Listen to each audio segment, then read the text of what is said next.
Adesso consegniamo il premio miglior progetto scolastico e questo premio ci teniamo a darlo al liceo scientifico Enrico Boggiolera.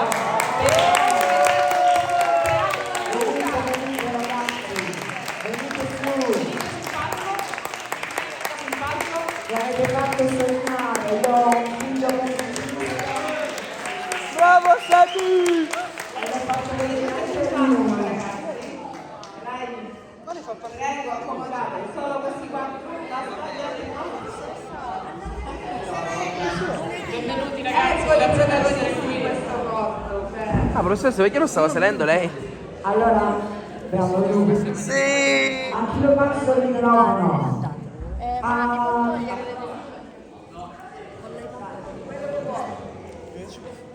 Vabbè, arrivederci proprio. Infatti vediamo se stiamo coordinando. Assieme a tutti quanti gli altri corpi mi sono divertito a fare questa esperienza e diciamo che non mi sarei mai aspettato di vedere che sarei riuscita a vederla anche 2 anni dopo aver realizzato il corto. Diciamo che c'è un autore chiamato Roberto Mercadini che dice che la felicità deriva dal vedere il frutto del proprio lavoro e io ancora oggi riesco a vedere questo frutto. Bravo! Devo dire che abbiamo apprezzato tante cose del vostro lavoro.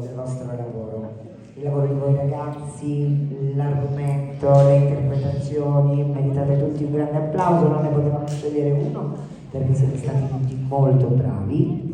Infatti quest'anno abbiamo anche abolito il premio miglior attore perché non sapevamo chi darlo.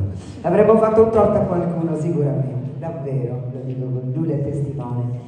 E quindi il senso di questo premio come miglior progetto scolastico è molto sfaccettato, comprende tanti aspetti di quello che ci avete proposto, ci tenevo a dirvelo.